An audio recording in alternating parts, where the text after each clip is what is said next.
বন্ধুর চাকা এখন ফেসে গেছে মাটিতে, হালকা করে স্কিড করে বাঁদিকে চলে গেছে। ভাই সাব, আখের রসের দোকানে আখের রসে বরফ দেওয়া আছে আর ঠান্ডা ঠান্ডা বেশ, আর কি চাই এই গরমের মধ্যে। এখন ফুটপাতের উপর দিয়েই যাচ্ছে। এই ট্রাকটা উল্টে গিয়ে কি হয়েছে দেখুন একবার, পুরো ভেঙে গুড়িয়ে গেছে। ঘড়িতে এখন 4:26 আর আজকে 17ই মার্চ 2024। মর্নিং বন্ধুরা, সবাই কেমন আছেন? আশা করছি সবাই খুব ভালো আছেন। তো আগের ভিডিওতে যেমন বলেছিলাম যে এবারে একটা সম্পূর্ণ লং রাইডে দেখা হবে, তো টাইটেল আর থাম্বনেল থেকে বুঝেই গেছেন আমরা কোথায় যাচ্ছি। এই রাইডে মৌমিতা আর আমাদের সঙ্গে যাচ্ছে না, এই রাইডে যাবো আমি আর আমার আরেকটা বন্ধু। তো এটা একটা স্বপ্নের রাইড ছিল, যদি দুজনে একসাথে যেতে পারতাম তাহলে একটু ভালো হতো, কিন্তু একটু প্রবলেমের কারণে ও এখন যেতে পারবে না। এই রাইডটাতে আমি যেতে পারছি না, তার জন্য আমার মনটা সত্যি খুব খারাপ আছে, কারণ আমার পড়ানোর প্রচুর চাপ আছে। কিন্তু ওকে এই রাইডটা, এই পুরো লং সিরিজটার জন্য অল দ্য বেস্ট, যাতে ওই পুরো রাইডটা খুব সাকসেসফুলি কমপ্লিট করে অ্যান্ড বাড়ি ফিরে আসে। তাই আমি আশা করছি যে আমরা একসাথে হয়তো হোলির মধ্যে ফিরে এলে একসাথে হোলিটা কাটাবো। ঠিক আছে, আসছি তাহলে।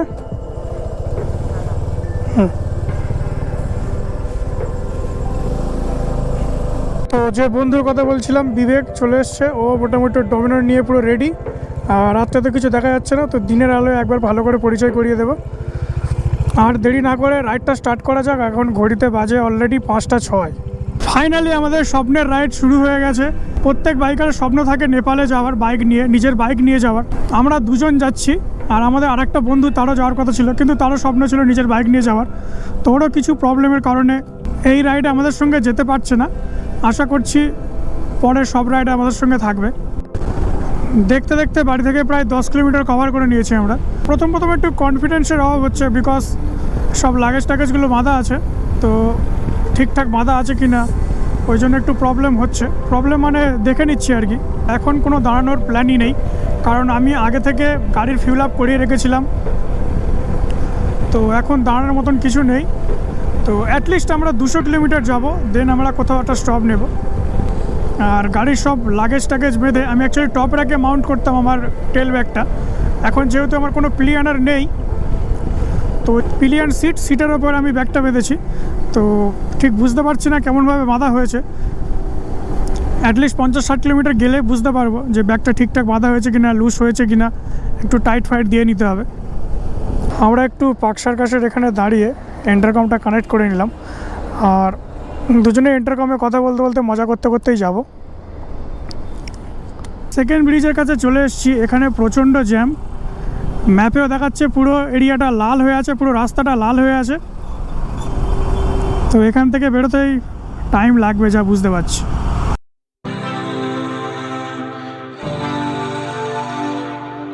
অনেক জ্যামের জটলা পার করার পরে আমরা এখন সাঁতরাগাছিতে পৌঁছে গেছি।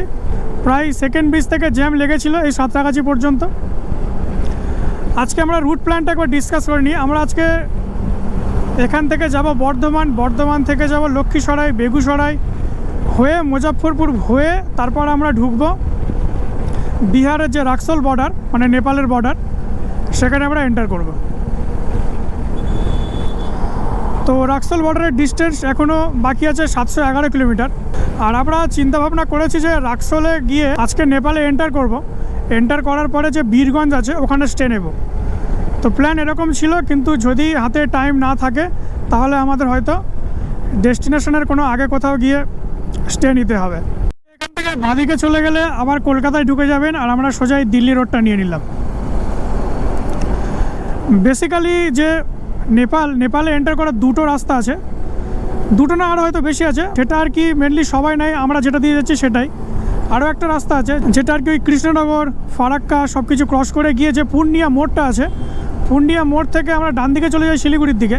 কিন্তু আমরা শিলিগুড়ির দিকে যদি না যাই, বাঁদিকে পূর্ণিয়ার দিকে চলে আসি, তাহলে পূর্ণিয়া থেকে গিয়েও নেপালে এন্টার করা যায়। ওই রাস্তাটা সচরাচর লোক নেয় না, কমই নেয়, এই রাস্তাটাই সবাই প্রেফার করে, তো ওই জন্য আমরা এই রাস্তা দিয়েই যাচ্ছি। প্রথম টোল প্লাজায় চলে এসেছি, Dankuni toll plaza. Dankuni toll প্লাজার ডিস্টেন্স বাড়ি থেকে প্রায় 54 কিলোমিটার, আর আস্তে আস্তে প্রায় 1 ঘন্টার উপরে লেগে গেল। বাকি পড়ে আছে এখনও 650 কিলোমিটার। কিছুটা ফাঁকা রাস্তা পাওয়ার পরে আবার জ্যামের সম্মুখীন আমরা।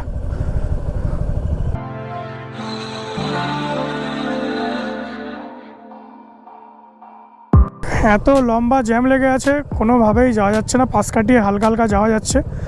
বাঁদিকের লেনটা পুরো খালি, বাঁদিকের রাস্তাটা, ওটা যদি নিচে নেমে চলে যেতে পারতাম তাহলে পুরো এই জ্যামটাকে বাইপাস করতে পারতাম, কিন্তু এখন যে অবস্থা এইভাবে পাশ থেকে যেতে হচ্ছে। সব অ্যাডভেঞ্চার এখানেই হয়ে যাচ্ছে। বাবরে,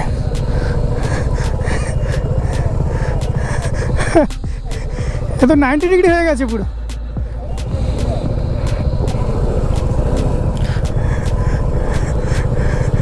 সব অ্যাডভেঞ্চার এখানেই হয়ে যাচ্ছে। আর ডান দিকে একবার জ্যামটা দেখুন, কি লেভেলের জ্যাম। অনির্দিষ্টকালের জন্য জ্যাম লেগে গেছে, কখন খুলবে কে জানে। আমরা আপাতত বাঁদিক থেকে এগিয়ে যাচ্ছি, কত দূর যেতে পারবো এই রাস্তা দিয়ে সেটা বুঝতে পারছি না, কিন্তু আপাতত এগোতে পারছি। দিনের শুরুতে অনেক চ্যালেঞ্জেস ফেস করতে হচ্ছে। এত জ্যাম লেগেছে, আমরা পাড়া রাস্তা দিয়ে যাচ্ছি আর কি, ভিতর থেকে। অনেকটা ভিতরের রাস্তা দিয়ে আসার পরে আমরা আবার হাইওয়েতে কানেক্ট করে নিলাম। আর এখান থেকে তো জ্যাম কিছু দেখতে পাচ্ছি না, আগে গেলে বুঝতে পারবো। এমনি রোড কন্ডিশন মোটামুটি ভালো, কিন্তু প্রচুর ডাইভারসান। প্রত্যেক 200-500 মিটার অন্তর অন্তর ডাইভারসান। আর মাঝে মাঝে রাস্তার মধ্যে ওই জেসিবি দিয়ে আগড়ে আগড়ে রেখে দিয়েছে, ওই রাস্তাগুলো একটু সামলে চালাতে হচ্ছে, তাহলে একটু ব্যালেন্সের প্রবলেম হচ্ছে আর কি। বাড়ি থেকে এই পর্যন্ত প্রায় 100 কিলোমিটার কভার করে নিয়েছি। আর এখন ঘড়িতে বাজে 7টা 41। আমরা রাইড শুরু করেছিলাম ভোর 5টা, আর এখন 7টা 41। প্রায় আমাদের 3 ঘন্টার কাছাকাছি লেগে গেল 100 কিলোমিটার কমপ্লিট করতে, কারণ এই প্রচণ্ড ডাইভারসান আর জ্যামের কারণেই এত লেট হচ্ছে, না হলে এত টাইম লাগার কথা নয়। বন্ধুর চাকা এখন ফেসে গেছে মাটিতে, হালকা করে স্কিড করে বাঁদিকে চলে গেছে। চাকা তোল, পুরো ঢুকে গেছে রে, এখানে পা দিলে তো ঢুকে যাবো। পিছন দিকে টানবো ভাই সাব।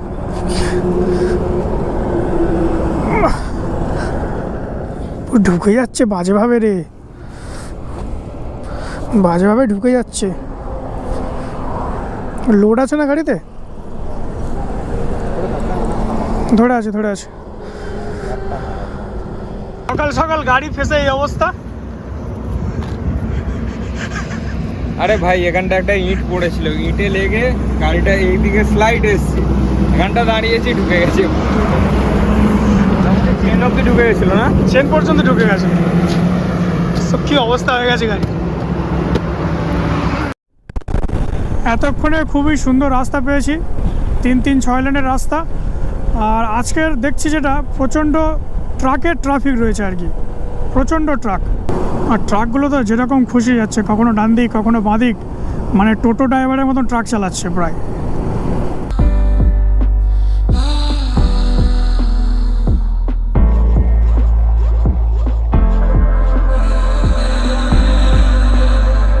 ল্যাংচার দুনিয়ায় ঢুকতে না ঢুকতে আবার বিরাট একটা জ্যামের আবার সম্মুখীন হলাম আমরা।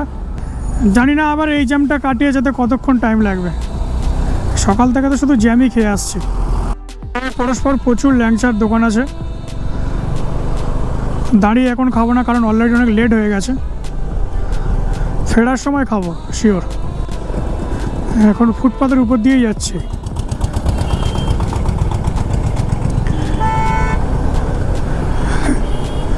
আগে গিয়ে কোথায় নামবো কে জানে। ডান দিকে চলে যাচ্ছে বর্ধমান সিটি, আর আমরা বর্ধমানে এন্টার করবো না, আমরা বাঁ দিকে দুর্গাপুরের দিকে চলে যাব। এই ডান দিকে চলে যাচ্ছে বর্ধমান সিটি। বর্ধমান পার করে আসানসোল দুর্গাপুর এন্টার করার সঙ্গে সঙ্গে এত সুন্দর রোড কন্ডিশন হয়ে গেছে যে কিছু বলার নেই। মানে একদম ডাইভারশন কমে গেছে, আর রোড একদম ব্র্যান্ড নিউ, চকচকে কন্ডিশন, আর সুন্দর ক্রুজ করা যাচ্ছে বাইককে, কোনো অসুবিধা হচ্ছে না। 3 নম্বর টোল প্লাজাতে চলে এসেছি। আর আমরা পুরো বাড়ি থেকে স্টার্ট করে এই পর্যন্ত পুরো 200 কিলোমিটার চলে এসেছি। আর এখন ঘড়িতে বাজে 10টা 9:56। পাবজি লাভারদের জন্য বাঁদিকে মেলটা পাহাড়।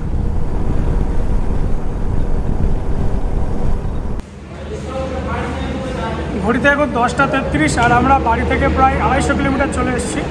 আর এসে সকালে ব্রেকফাস্ট করছি। তো ব্রেকফাস্টে আছে রুটি আর এক তরকা, আর সঙ্গে একটা জল নিয়েছি। আমরা ততক্ষণ খেয়ে নিই, আর আপনারা ততক্ষণ একটা ড্রোন শট দেখে নিন।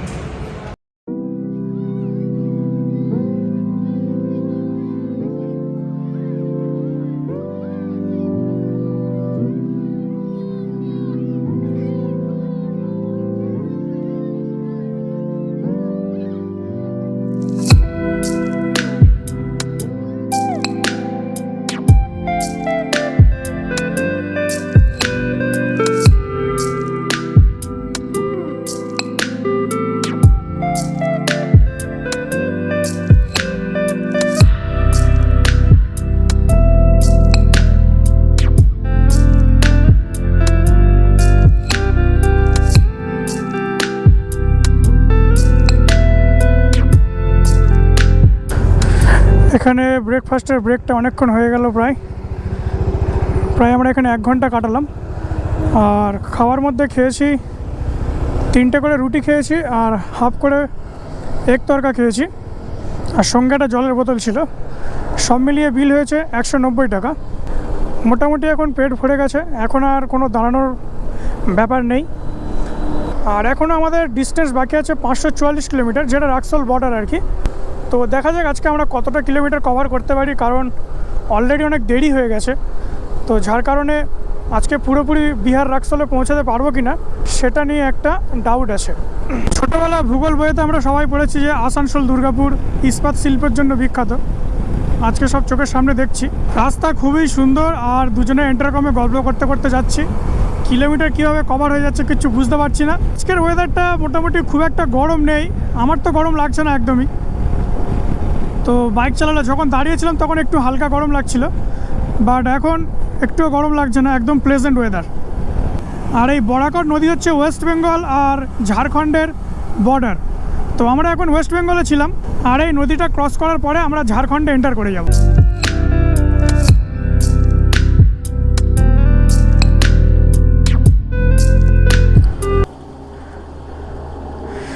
এখানে ফিউলের লিটার 98 না। গাড়িতে ফিউল প্রাইস শেষ হয়ে গেছিলো, ঝাড়খণ্ডের একটা পেট্রোলাম থেকে ফিউল আপ করালাম। তো এখানের ফিউলের প্রাইস ওয়েস্ট বেঙ্গল থেকে প্রায় 8 টাকা কম, এখানে 98 টাকা লিটার। গাড়িতে প্রায় 10 লিটারের কাছাকাছি তেল ভরলাম। আর আমি একটু টায়ার প্রেশারটাও চেক করে নিলাম, কারণ প্রায় 2 চাকায় হাওয়া কম ছিল। আর আমরা বাড়ি থেকে প্রায় 300 কিলোমিটার চলে এসেছি, এখনও প্রায় যেতে হবে 500 কিলোমিটারের কাছাকাছি। তো চলুন দেরি না করে রাইডিংটা কন্টিনিউ করা যাক। রাস্তার সিনিক বিউটি অনেকটা বদলে গিয়েছে, সুন্দর সামনে ছোট ছোট টিলা দেখা যাচ্ছে। আর ঝাড়খণ্ডে এটাই একটা স্পেশালিটি, ঝাড়খণ্ডে এন্টার করলেই সুন্দর সুন্দর টিলা দেখা যায়, হালকা পাহাড়ের ফিল দিয়ে দেয়। বাট এখানে একটু গাড়ি সামলেই চালাতে হচ্ছে, কারণ রাস্তার পাশে প্রচুর পরিমাণে বাচ্চা, গরু, বাছুর সব কিছু রয়েছে, তো একটু দেখে চালাতে হচ্ছে। আলাদাই সিনিক বিউটি লাগছে, পাহাড় সঙ্গে লাল ফুল একটা অন্যরকম ভাইব দিচ্ছে পুরো।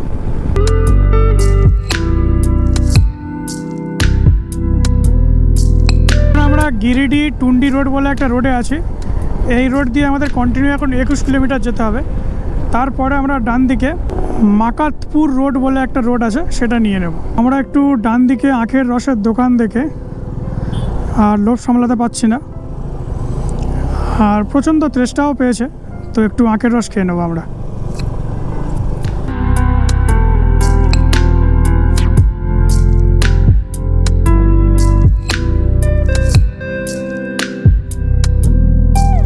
কেমন চলছে রাইড? একদম ফাটাফাটি, কোনো কথা হবে না। আখের রসের দোকানে আবার ভিড়টা দেখুন, প্রচুর লোক দাঁড়িয়ে আছে। 15 টাকা গ্লাস, 20 টাকা গ্লাস দেখা যাচ্ছে এখান থেকে। আখের রসের দোকানে আখের রসে বরফ দেওয়া আছে, আর ঠান্ডা ঠান্ডা বেশ। আর কি চাই এই গরমের মধ্যে।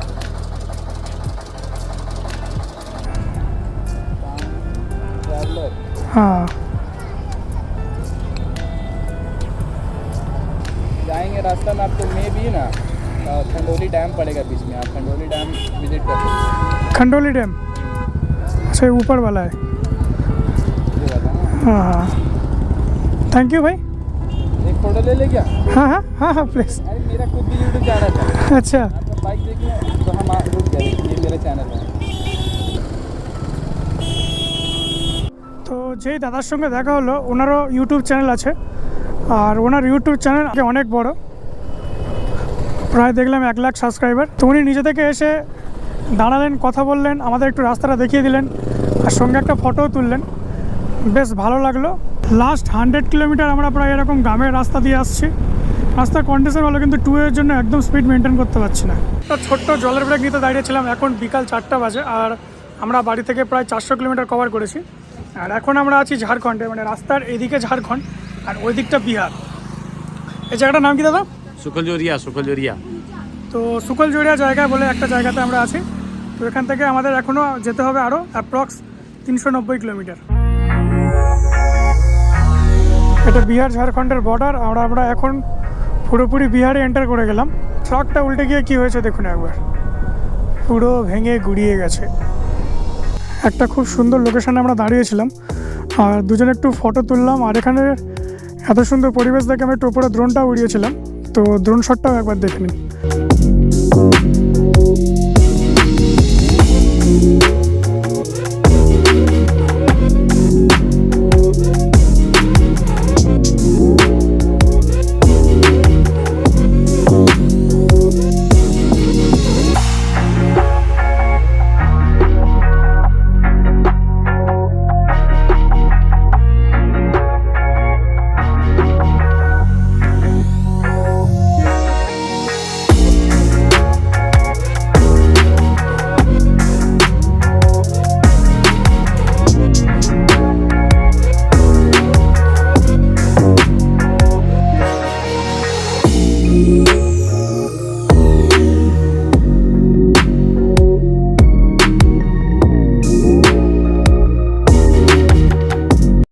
বাঁদিকের সূর্যটা একবার দেখুন আর এখানকার সিনিক বিউটিটা একবার দেখুন, সেই লেভেলে লাগছে। না খেলে আর চলছিল না, একটা ছোট হোটেল থেকে চিকেন কষা আর রাইস নিয়ে নিয়েছি। ও এটা একটু খেয়ে নিই, সেই লাস্ট খেয়েছিলাম সকাল 9টার সময়, রুটি আর তরকা। তো পেটের কিছু নেই, খেতেই হবে এখন। ওই হোটেলে আমরা খাওয়া দাওয়া করলাম, 4 পিস চিকেন ছিল আর রাইস ছিল। তো রাইস আনলিমিটেড ছিল আর 4 পিস চিকেন লিমিটেড। তো 150 টাকা করে প্লেট পড়লো, দুজনের 300 টাকা নিয়েছে। আর সব বাচ্চারা বাইক দেখে ভিড় করেছে, বলছে যে সামনে কে नहीं उठा सकते ब्रो, आता ही नहीं मुझे।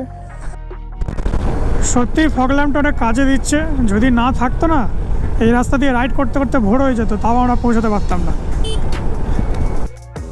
ক্যামেরাতে আসছে কিনা বুঝতে পারছি না, বাট এই যে মন্দিরগুলো না খুব সুন্দর দেখতে লাগছে। এই যে দূরের পিছনের মন্দিরটা, প্রত্যেকটা মন্দির সুন্দরভাবে লাইট করে সাজানো। বাবা বাম্পার, প্রত্যেকটা মন্দির সুন্দরভাবে লাইট দিয়ে সাজানো আর দেখতে একদম অসাধারণ লাগছে। প্রায় লক্ষ্মীসরাই ক্রস করে আছি আর এখন আমাদের যেতে মুজাফফরপুর যেতে 128 কিলোমিটার বাকি আছে। তো অলরেডি এখন 8:30 বেজে গেছে। ভাবছি যে নিয়ারেস্ট কোনো হোটেল পেলে সেখানে স্টে নিয়ে নেব। এখন আমরা শেরপুর বলে একটা জায়গাতে আছি আর এখানে একটা স্থানীয়কে জিজ্ঞেস করলাম যে মুজাফফরপুর যাওয়া এখন সেফ হবে কি না। তো উনি নিজে থেকেই বললেন যে না, এখন যাওয়া সেফ হবে না। 0 মাইল বলে একটা জায়গা আছে, ওখানে আপনি সব রকমের হোটেল পেয়ে যাবেন। তো ওখানে আজকে স্টে নিয়ে নেওয়ার জন্য বললো আমাদের। আরে ভাই সাহেব, এটা কি হোটেল? 0 মাইলে চলে এসেছি, কিন্তু ভাবলাম এখান থেকে আর মুজাফফরপুর মাত্র 100 কিলোমিটার বাকি আছে। তো 100 কিলোমিটারটা কমপ্লিট করে নিই। যেমনটা বলছিল আনসেফ হবে, তো আরও 2-1 জনকে জিজ্ঞেস করলাম যে তেমন কোনো প্রবলেম নেই। তো আশা করছি কোনো প্রবলেম হবে না। আর আমরা আজকে মুজাফফরপুরে গিয়েই স্টে নেবো ভাবছি। তো একদম দেরি না করে আমরা তাড়াতাড়ি বেরিয়ে পড়ি মুজাফফরপুরের জন্য। আমরা এখন ডালসিং সরায় আছি। তো আমরা 0 মাইল থেকে প্রায় 40 কিলোমিটার চলে এসেছি। তো যেতে যেতে যেরকম বলেছিলাম 11:50 12টা এরকম বাজবে। আর এখানে জিজ্ঞেস করে দেখলাম যে ওখানে রুম অ্যাভেলেবেল হয়ে যাবে আরামসে, কোনো প্রবলেম হবে না। বিহারে নাইট রাইডের একটা অন্যরকম এক্সপিরিয়েন্স হচ্ছে, তো একটু ভয় কাজ করছে, বাট ঠিকঠাক আপাতত। নিকলতে গুড বাই। এই ডালসিং সরাই পেট্রোল পাম্প থেকে আমরা ফিউল ভরলাম, দুজনেই ভরিয়েছি। আমার গাড়িতে হালকা ফিউল ছিল, তাও 8 লিটার মতন ধরেছে, 7 লিটার 8 লিটার, মানে আরও 5 লিটার 6 লিটার ছিল তেল। আর ও রিজার্ভে পড়েছিল ডমিনরটা, তো ও একটু ফিল আপ করিয়ে নিল। আর এই দাদাটাও জিজ্ঞেস করছিল এই গাড়িটার ব্যাপারে, গাড়িটা কী, কেমন, কত দাম, কত মাইলেজ, এ সমস্ত জিজ্ঞেস করছিল। সত্যি এটা আমি লক্ষ্য করে দেখেছি যে বাইরে বেরোলে ভিস্টম গাড়িটাকে অনেক লোক দেখে, ভালো লাগে, তারা এই গাড়ির সম্বন্ধে জানতে চায়, এটা দেখে খুব ভালো লাগে। এটা আমাদের মনে হয় দিনের 5 নম্বর টোল প্লাজা, আর নামটা কি দেখতে পাচ্ছি না।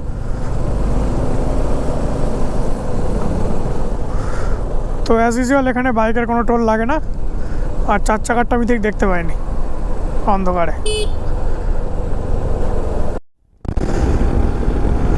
যত মুজাফফরপুরের দিকে এগিয়ে যাচ্ছি তত ঠান্ডা লাগছে, প্রচণ্ড ঠান্ডা লাগছে। মোটামুটি গ্লাভস ছাড়া তো বাইরে হাত রাখতে পারছি না, ইচ্ছা করছে গ্লাভসটা পরে নিই, কিন্তু গ্লাভসটা পরলে একটু ম্যাপ দেখতে হচ্ছে, ইন্টারকমগুলো কানেক্ট করতে হচ্ছে, একটু প্রবলেম হচ্ছে। গ্লাভস ছাড়া এগুলো অ্যাক্সেস করতে অনেক সুবিধা। তো আমরা অলমোস্ট চলেই এসেছি প্রায় মুজাফফরপুরের কাছে। মুজাফফরপুরের ডিস্টেন্স এখান থেকে আর 10-12 কিলোমিটার বাকি আছে। হাইওয়ে ছেড়ে মুজাফফরপুর সিটির মধ্যে এন্টার করছি মেবি। তো দেখি ম্যাপ আমাদের কোথায় নিয়ে যায়। আশা করছি ওখানে গিয়ে অনেক হোটেল পেয়ে যাব আমরা।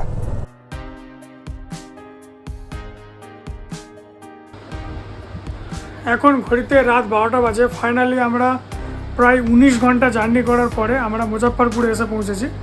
আর যার ডিস্টেন্স ছিল 640 কিলোমিটার অ্যাপ্রক্স, কিন্তু খুব বাজে রোড কন্ডিশন ছিল আর প্রচুর পরিমাণে মানে টু ওয়ে ছিল, প্রায় 300-400 কিলোমিটার টু ওয়ে ছিল। আমরা মুজফ্ফরপুরে হোটেল সেন্টার পার্কে এসে উঠেছি। তো এখানকার রুম রেট নিয়েছে 1200 টাকা। এখানকার যিনি অনার ছিলেন তিনি বললেন এখানে সব টুরিস্টের জন্য একই রেট, ফিক্স রেট 1200 টাকা করে। তো আমাদের কাছ থেকে 1200 টাকা নিয়েছে। রুমটা কিছুটা এরকম, আমাদের জিনিসপত্র সব মানে অগোছালোভাবে পড়ে আছে। একটা কিং সাইজের বেড, একটা এসি, একটা ফ্যান, এসিটা ঠিকঠাক কাজ করছে না, একটা টিভি রয়েছে আর একটা মিরর রয়েছে। বাথরুমটা মোটামুটি খুব একটা ভালো না। তো 1200 টাকা হিসাবে রুমটা ঠিকই আছে। আর একটা প্রবলেম হয়ে গেছে, এখন এখানে খাবার অ্যাভেলেবেল নেই, কারণ অলরেডি 12:30 বেজে গেছে। আর অনলাইন দেখছিলাম অ্যাভেলেবেল ছিল জোম্যাটোয়, বাট যখন অর্ডার করতে যাচ্ছি তখন ওটাও আনঅ্যাভেলেবেল হয়ে গেছে। তো আজকে রাতটা না খেয়েই শুতে হবে মেবি।